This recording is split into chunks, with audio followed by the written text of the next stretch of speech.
Hello students. Last lecture में हम लोग एफआईआर फिल्टर डिजाइन को लेकर चल रहे थे, जिसमें हमने एक मेथड डिस्कस किया था एफआईआर फिल्टर डिजाइन का, इंपल्स रिस्पांस ट्रंकेशन मेथड।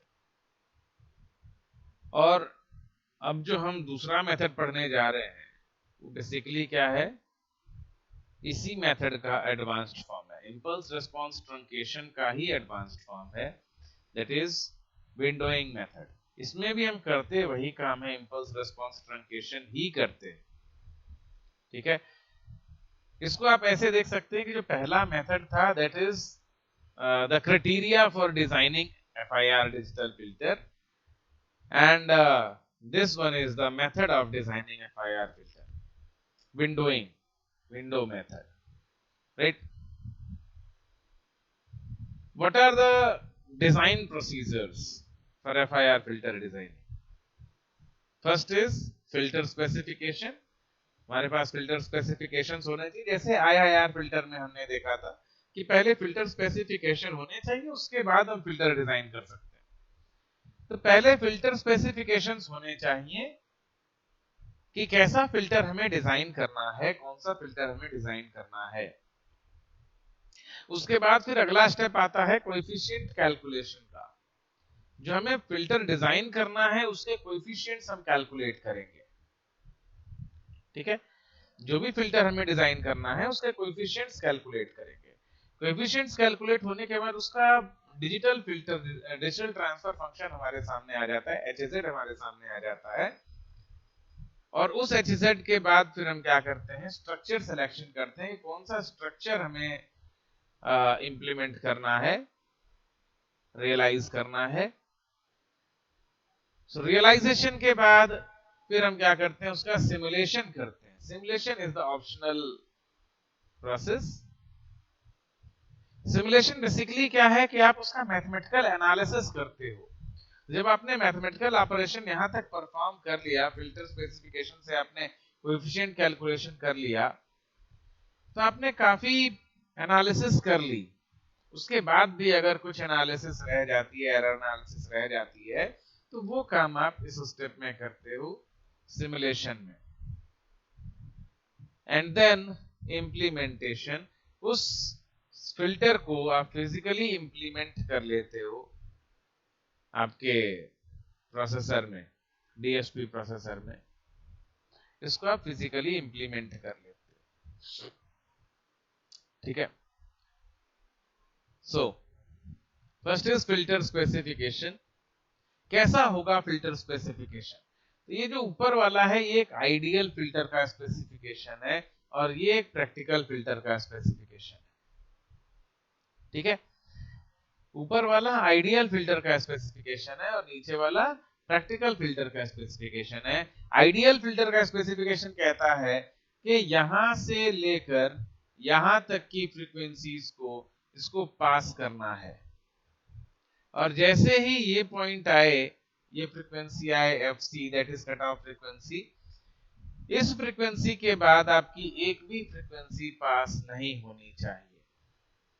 ये आइडियल कंडीशन है। लेकिन आइडियल कुछ होता नहीं आज की डेट में, प्रैक्टिकल लाइफ में आइडियल कुछ नहीं होता। तो उसको हमें प्रैक्टिकल कंसीडरेशन के साथ ही आगे बढ़ना पड़ेगा फिल्टर डिजाइनिंग के लिए। अगर हम सिर्फ आइडियल कंसीडरेशंस के साथ चलेंगे तो हमारे पास बहुत सारी प्रॉब्लम्स आएंगी, बहुत सारी एरर्स आएंगी। तो हमें प्रैक्टिकल कंसीडरेशंस लेकर आगे बढ़ना पड़ेगा। प्रैक्टिकल कंसीडरेशन क्या कहता है, ये जो एब्रप्ट चेंज यहां आ रहा है, इस पॉइंट पर जो एब्रप्ट चेंज आ रहा है, ये एब्रप्ट चेंज हम नहीं गेन कर सकते। फिल्टर का जो एब्रप्ट चेंज आ रहा है, फ्रीक्वेंसी रिस्पांस का जो एब्रप्ट चेंज आपको दिख रहा है, ये एब्रप्ट चेंज हम नहीं फाइंड आउट कर सकते। इसको हम नहीं गेन कर सकते, किसी कीमत पर नहीं कर सकते। वो होगा कैसा? वो कुछ इस टाइप का होगा जो यहां दूसरे वाले पिक्चर में दिख रहा है, कि एब्रप्ट चेंज ना होकर इस टाइप का चेंज आता है। ठीक है, तो ये इतनी चीजें, इतना चेंज तो आएगा ही आएगा। और क्या चेंजेस हो सकते हैं? अच्छा, यहां आप देख रहे हैं ये जो मिनिमम, ये जो नॉमिनल वैल्यू है 0, जो यहां पर 0 लिखा है, that is nominal value 0 dB। ठीक है, ये हमारा रिक्वायर्ड है। जो यहां पर था 1 dB में करो तो ये क्या हो जाता है 0 dB। ये हमारा रिक्वायर्ड है।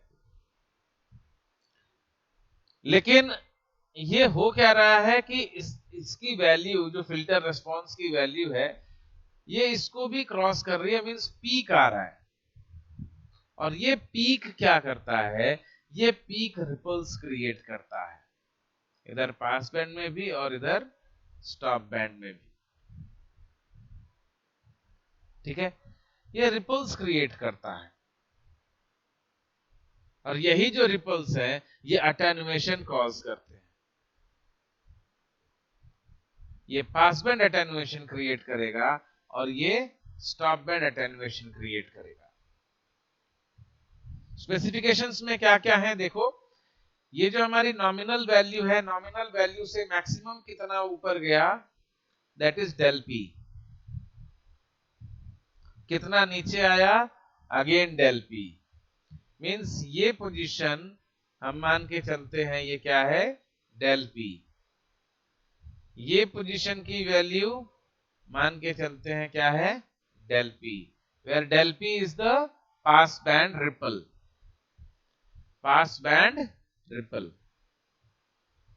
ठीक, तो अगर ये पोजीशन की वैल्यू 1 हो तो इसकी वैल्यू क्या होगी, 1 प्लस डेल्टा पी, और नीचे वाले की वैल्यू क्या होगी, 1 माइनस डेल्टा पी। 1 में डेल पी प्लस किया तो हम यहां पहुंच गए, 1 में डेल पी माइनस किया तो हम यहां आ गए। ठीक है, मतलब क्या हुआ कि पास बैंड में जो आपका अटेन्युएशन है, जो रिपल है, वो कहां से कहां तक होगा, 1 माइनस डेल पी से लेकर 1 प्लस डेल पी तक आपके रिपल्स होंगे।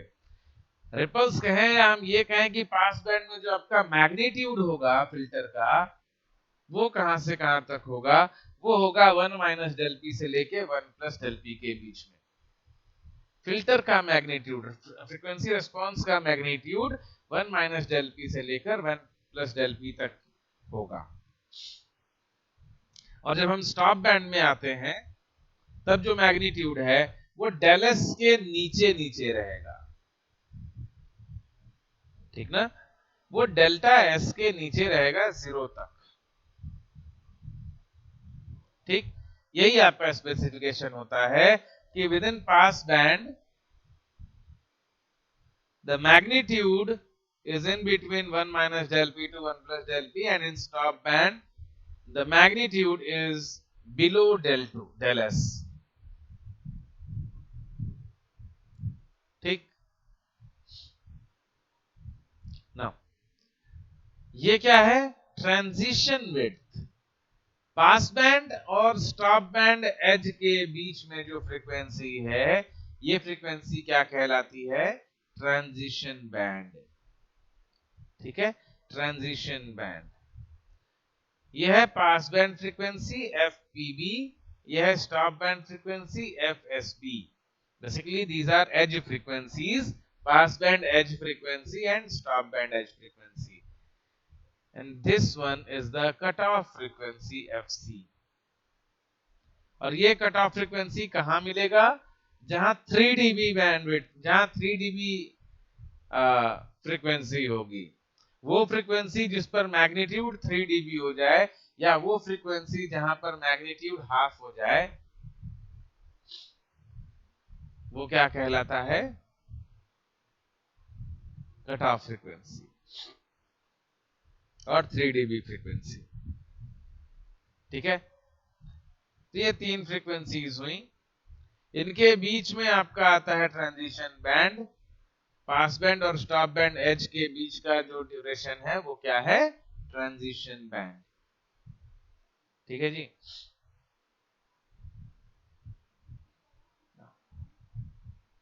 ये देखो ये सिर्फ fs/2 तक लिया है। क्यों सिर्फ fs/2 तक ही क्यों लिया है? Omega is equal to 2 pi f होता है, और अगर f fs/2 हो जाए तो क्या बनेगा? 2fs/2 पाई मीन्स fs पाई। और अगर ये fs नॉर्मलाइज्ड है तो ओमेगा कहां तक जाएगा? पाई। तो माइनस पाई से प्लस पाई, इसी वजह से ये fs/2 रखा है। इसको 1/2 भी कर सकते थे। ठीक है ना। स्टेप 2 इज कोएफिशिएंट कैलकुलेशन, और कोएफिशिएंट कैलकुलेशन में ही आता है आपका विंडो डिजाइन मेथड।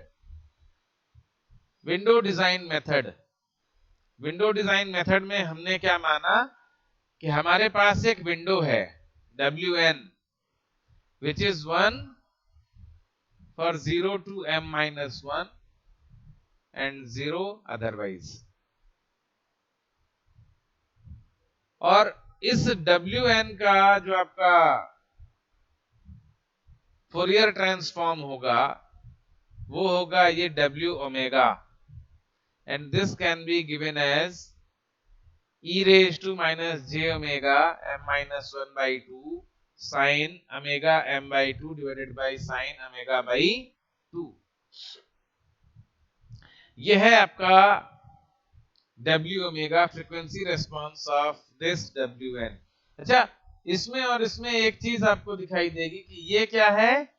0 से m-1 तक ये 1 है, मतलब अगर इसको हम ग्राफ प्लॉट करें तो ये 1 1 1 1 ये एक स्ट्रीम चल रही है, ट्रेन है। कहां तक? m-1 तक। ठीक ना, ये m-1 तक सारी वैल्यूज 1 है। लेकिन यहाँ क्या है? इसका जो फ्रीक्वेंसी रिस्पांस है ये क्या है? ये एक इनफाइनाइट लेंथ का वो है, सिंक है, इनफाइनाइट लेंथ का सिंक है। ठीक है, और बेसिकली हमें फिल्टर कैसे फाइंड आउट होता है? हमने ये जो विंडो बनाया है टाइम डोमेन का which is 1 for 0 to m-1 and 0 otherwise, इसको हम मल्टीप्लाई करते हैं अपने डिजायर्ड फिल्टर से, डिजायर्ड इंपल्स रिस्पांस। जो इंपल्स रिस्पांस हमारे पास गिवन है जो इनफाइनाइट लेंथ का है, उससे हम इसको मल्टीप्लाई करते हैं, इस wn को हम मल्टीप्लाई करते हैं। ठीक ना, और इसको मल्टीप्लाई करने के बाद हमें क्या मिलता है? hn। फाइनली आपको यही काम करना है FIR फिल्टर डिजाइन में कि जो आपने HDN फाइंड आउट किया है उसको अपने विंडो फंक्शन से मल्टीप्लाई करना है। ठीक ना, जो आपने HDN फाइंड आउट किया है उसको अपने विंडो फंक्शन से मल्टीप्लाई करना है, और उसके बाद आपका कोएफिशिएंट आ जाएगा hn। उस hn के बाद आप तुरंत hz फाइंड आउट कर पाएंगे। अगर इसका फ्रीक्वेंसी डोमेन लेना चाहें, फोरियर ट्रांसफॉर्म लेना चाहें, तो फोरियर ट्रांसफॉर्म h ओमेगा आपका ये बनेगा 1/2 pi minus pi to pi integral hd lambda w omega minus lambda d lambda. ये बेसिकली है क्या? टाइम डोमेन में मल्टीप्लिकेशन हो रहा था, फ्रीक्वेंसी डोमेन में क्या होगा? कन्वोल्यूशन। और अगर टाइम डोमेन में कन्वोल्यूशन होता तो फ्रीक्वेंसी डोमेन में क्या होता? मल्टीप्लिकेशन। मैंने आपको बताया फिल्टरिंग में जो भी ऑपरेशन हम करते हैं, इनपुट सिस्टम और आउटपुट के बीच में जो ऑपरेशन होता है वो क्या होता है? टाइम डोमेन में कन्वोल्यूशन, और वहां फ्रीक्वेंसी डोमेन में क्या होता है? मल्टीप्लिकेशन। ठीक, लेकिन जब हम विंडोइंग मेथड करते हैं तो विंडोइंग में हम क्या कर रहे हैं? टाइम डोमेन में मल्टीप्लिकेशन। अभी हम सिस्टम डिजाइन कर रहे हैं, ये समझ लो इस बात को। ये जो मैंने पहले बताया उसमें और इसमें कहीं कोई कंफ्यूजन नहीं है, कहीं कोई कॉन्फ्लिक्ट नहीं है। क्योंकि कभी भी FIR फिल्टर जब भी या कोई भी फिल्टर हम डिजाइन करते हैं तो वहां पर टाइम डोमेन में कन्वोल्यूशन ही होता है और फ्रीक्वेंसी डोमेन में मल्टीप्लिकेशन। लेकिन FIR फिल्टर डिजाइनिंग में विंडोइंग मेथड में हम कर क्या रहे हैं, अभी हम अपना सिस्टम डिजाइन कर रहे हैं, HN डिजाइन कर रहे हैं, वो HN जिसके साथ हमें इनपुट को कन्वॉल्व करना है, अभी हम वो HN डिजाइन कर रहे हैं। और उस HN को डिजाइन करने के लिए हमें टाइम डोमेन में मल्टीप्लिकेशन करना पड़ता है। हम उसको टाइम डोमेन में लिमिट करते हैं, जो HDN है उस HDN को हम टाइम डोमेन में लिमिट करते हैं। और टाइम डोमेन में लिमिट करने का एक तरीका यही है इंपल्स रिस्पांस ट्रंकेशन, और वो ट्रंकेशन का जो तरीका है वो है विंडो मेथड। ठीक है, जो ट्रंकेशन का तरीका है वो है विंडो मेथड, और इसी मेथड से हम अपने फिल्टर्स डिजाइन करेंगे। ठीक है, सो यह है आपका H ओमेगा, जो ये बता रहा है कि ये कन्वोल्यूशन है इस टाइम डोमेन वाले फंक्शन का। ठीक ना, लेकिन जो आपका विंडो फंक्शन है, जो यहां पर आपका 1 1 का पल्स ट्रेन था, इंपल्स ट्रेन था बेसिकली, उसका फ्रीक्वेंसी रिस्पांस, उसका फोरियर ट्रांसफॉर्म क्या बन रहा है, सिंक फंक्शन बन रहा है, सिंक फंक्शन। और ये सिंक फंक्शन बहुत मेजर रोल प्ले करता है जब आप इसको मल्टीप्लाई करते हो HDN के साथ। तब जब आप इसको HDN के साथ मल्टीप्लाई करते हो तो ये बहुत इंपॉर्टेंट रोल प्ले करता है। आप यहां देखेंगे ये हो क्या रहा है, HD lambda W omega minus lambda D lambda minus pi से पाई में। ठीक ना, मतलब ये कि अगर आप HD की कोई वैल्यू लेते हो, मान लो 0th वैल्यू लिया आपने, तो आप W की कौन सी वैल्यू लोगे, -0, ओमेगा -0। अब ओमेगा की जो भी वैल्यू होगी वो यहां से डिपेंड करेगी। ठीक ना, और तब हम आएंगे, तब देखेंगे कि जो आपका ये फंक्शन है, सिंक फंक्शन है, ये कैसे कैसे पास बैंड और स्टॉप बैंड और ट्रांजिशन बैंड पर इफेक्ट डाल रहा है। First stage of window method is to calculate the coefficients of the ideal filter or desired filter. तो सबसे पहले हमें HDN फाइंड आउट करना है। ठीक ना, HDN फाइंड आउट करना है, तभी तो उस HDN को हम विंडो से मल्टीप्लाई करेंगे। और HDN क्या है, HDN is the 1/2 pi integral minus pi to pi H omega e raised to j omega n d omega। ठीक है, मींस H ओमेगा आपको गिवन रहेगा, उस H ओमेगा से आप HDN फाइंड आउट करेंगे इनवर्स DTFT से। और इनवर्स DTFT से जो आप इसको सॉल्व करेंगे तो ये HDN की वैल्यू यही आएगी 2FC sin n omega c divided by n omega c for n not equal to 0 and HDN is equal to 2FC for n is equal to 0। ठीक है, तो ये HDN हमें फाइंड आउट करना है। जब ये HDN हम फाइंड आउट कर लेंगे तो उसके बाद विंडो फंक्शन फाइंड आउट करेंगे WN, और उन दोनों को मल्टीप्लाई कर देंगे, हमारा सिस्टम रेडी हो जाएगा, फिल्टर रेडी हो जाएगा। And the second stage of this method is to select a window function based on the pass band or attenuation specifications, then determine the filter length based on the required width of the transition band.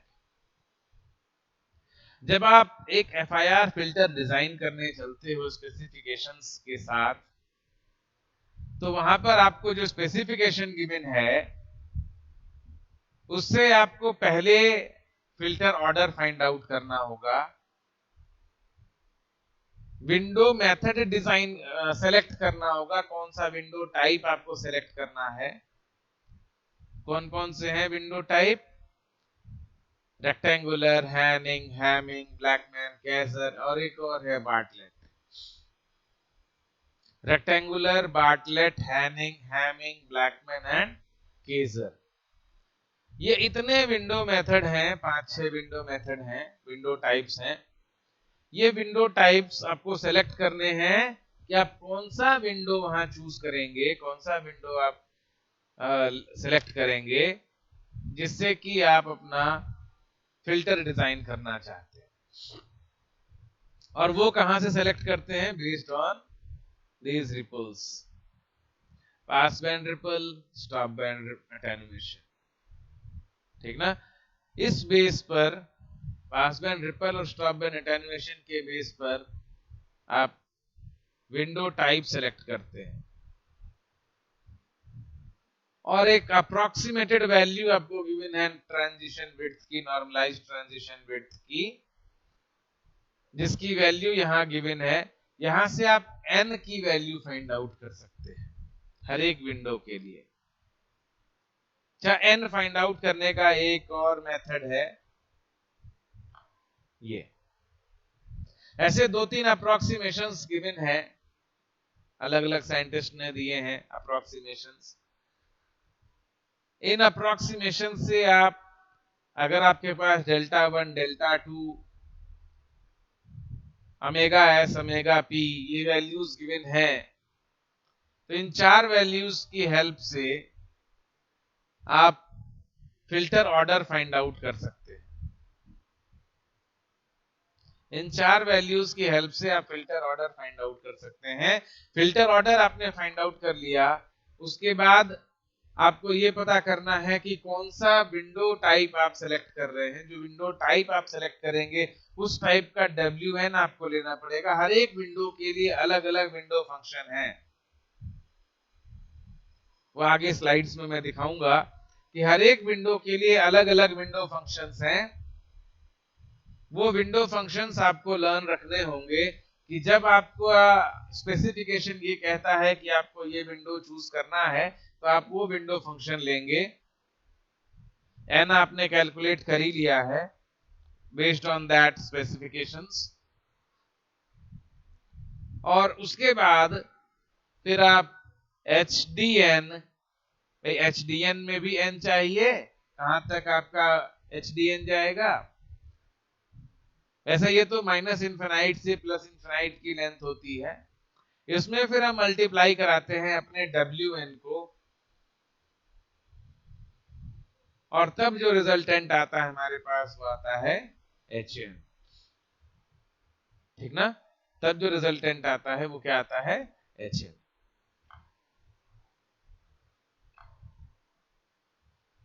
तो basically करना क्या है? HN is equal to HDN multiplied by WN। यही इतना काम आपको करना है, जहां WN क्या है? विंडो फंक्शन, और HDN क्या है? Desired filter function, impulse response. अब जब n ऑड होगा तो -n-1/2 से n-1/2 तक n वेरी करेगा, जब n इवन होगा तो -n/2 से +n/2 तक वेरी करेगा। अच्छा, कुछ बुक्स में ये 0 से n-1 भी दिया रहता है,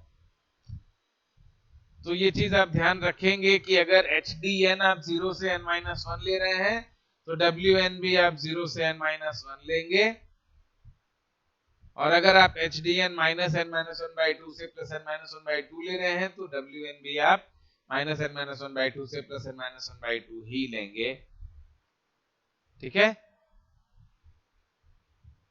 और सबसे अच्छी चीज इसको समझने के लिए ये है, पहचानने के लिए कि आपका न्यूमेरिकल सही चल रहा है कि नहीं, आपकी डिजाइनिंग सही चल रही है कि नहीं। सबसे सही तरीका ये है कि जब आप FIR फिल्टर डिजाइन करने चलेंगे तो आपको HDN भी निकालना है, आपको WN भी कैलकुलेट करना है, आपको HN भी फाइंड आउट करना है और आपको लीनियर फेज भी देखना है। तो जो लीनियर फेज की कैरेक्टरिस्टिक है HN is equal two plus minus H of N minus 1 minus N, वो कैरेक्टरिस्टिक आपको HDN में भी मिलेगा, WN में भी मिलेगा और HN में भी मिलेगा और वहां से आप अपने सिस्टम को डिजाइन कर सकते हैं। ठीक है, यहां से आप कैपिटल N फाइंड आउट करेंगे। Capital N is the filter order, इसको M भी लिखा गया है कई बुक्स में या M-1 लिया गया है। ठीक है ना। रेक्टेंगुलर विंडो, पहला विंडो है रेक्टेंगुलर विंडो। रेक्टेंगुलर विंडो कैसे डिफाइन है? WRN is equal to 1 for 0 to N minus 1 and 0 otherwise, or WRN is equal to 1 for minus of N minus 1 by 2 to N minus 1 by 2 and 0 otherwise। इन दोनों में से कोई सा भी आप ले सकते हो, जैसी आपकी रिक्वायरमेंट है उसके अकॉर्डिंग आप इनमें से कोई सा भी फॉर्मूला ले सकते हैं। चाहे आप ये वाला लें, चाहे आप ये वाला लें WRN का। ठीक है, जैसे आपकी कंडीशन होगी, अगर आप माइनस N माइनस 1 बाई 2 से माइनस 1 बाई 2 तक जा रहे हैं तो आप ये वाला लेंगे ऊपर वाला, और अगर आप 0 से N माइनस 1 बाई 2 तक HDN को ले रहे हैं तो आपका WRN ये वाला होगा, विंडो फंक्शन। और चूंकि रेक्टेंगुलर विंडो में बहुत ज्यादा सोचने वाली बात नहीं है, क्योंकि सारी वैल्यूज ही 1 है, तो चाहे कहीं से कहीं तक जाओ सारी 1 ही होनी है, और उससे जब आप HDN से मल्टीप्लाई करेंगे तो रिजल्टेंट भी HDN ही आना है, means HN is equal to HDN हो जाएगा। ठीक ना, कहां से कहां तक? इस लिमिट में, बाकी इसके बाहर सब 0, क्योंकि आपने टाइम डोमेन में मल्टीप्लाई किया हुआ। ठीक है, इसका मैग्नीट्यूड एंड फेज रिस्पांस, जब आप इस विंडो फंक्शन का फोरियर ट्रांसफॉर्म लेते हैं तो W ओमेगा क्या आता है? e raised to minus j omega m minus 1 by 2 sin omega m by 2 divided by sin omega by 2। इसका magnitude and phase response, magnitude एक सिंक फंक्शन बनता है और phase response theta omega is equal to minus omega m minus 1 by 2 and minus omega m minus 1 by 2 plus pi। Means जो W omega है ये piece wise linear phase है, ये piece wise linear phase है। Means एक period में ये linear phase है, अगले पीरियड में फिर से लीनियर फेज है। लेकिन अगर हम on the whole W omega की बात करें तो वो लीनियर फेज नहीं है, ये पीस वाइज लीनियर फेज है। ये आपका रिस्पांस आता है magnitude response of a rectangular window. ये आप देखेंगे सिंक फंक्शन है। ये जो आपका है बीच वाला, ये बीच वाला बड़ा वाला, इसको बोलते हैं मेन लोब। ठीक ना, इसको बोलते हैं मेन लोब। और 0th पोजीशन पर इनके बीच की जो डिस्टेंस होती है उसको बोलते हैं मेन लोब विड्थ। ठीक है, और इसके बाद इधर ये और इधर ये जो है इनको बोलते हैं साइड लोब, साइड लोब। ठीक ना, ये और ये दोनों साइड लोब्स हैं। ये बीच वाला मेन लोब है और इसका इफेक्ट आपके रिस्पांस पर भी पड़ता है। कैसे पड़ता है? ट्रंकेटेड फिल्टर पे। तो आप ये देखिए कि जो आपका ट्रंकेशन हो रहा है, impulse response truncation using rectangular window, उसका इफेक्ट क्या पड़ रहा है?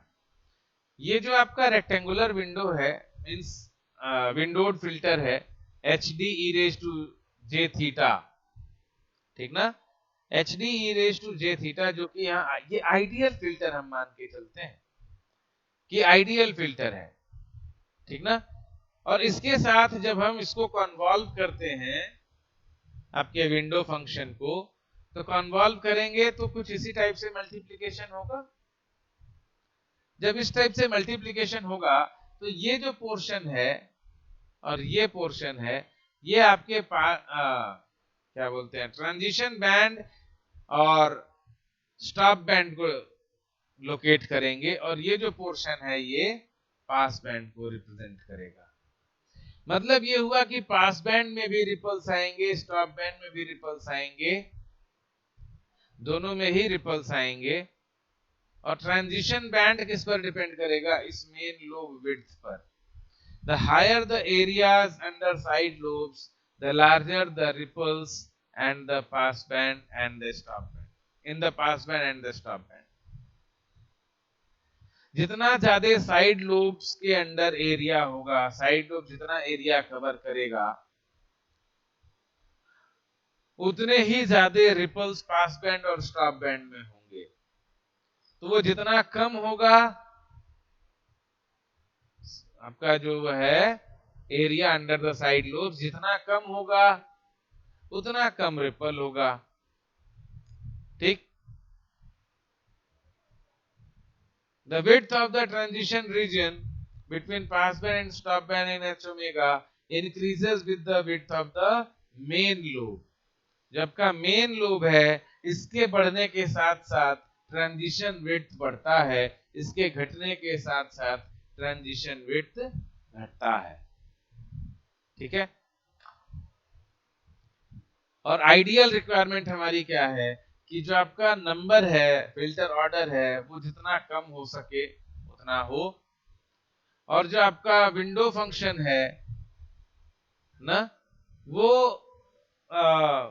आपको एक आइडियल फिल्टर दे। मींस जो आपका एच ओमेगा आ रहा है वो एच डी ओमेगा जैसा ही हो, बिल्कुल close to H D omega हो,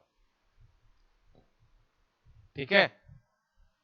मींस डब्ल्यू ओमेगा भी 1 ही हो, ऐसा हम चाहते हैं, एक इंपल्स फंक्शन जैसा हो, जिससे कि अगर हम H omega H D omega को मल्टीप्लाई करें तो H omega H D omega ही रह जाए, ठीक है। जबकि ये पॉसिबल नहीं है। जैसे जैसे हम आपका नंबर ऑफ ऑर्डर बढ़ाते हैं, फिल्टर ऑर्डर बढ़ाते हैं, वैसे वैसे आपका रिस्पांस क्लोज टू आइडियल पहुंचता है। और जैसे जैसे हम फिल्टर ऑर्डर रिड्यूस करते हैं, वैसे वैसे उसका शेप डिफॉर्म होने लगता है, ठीक है।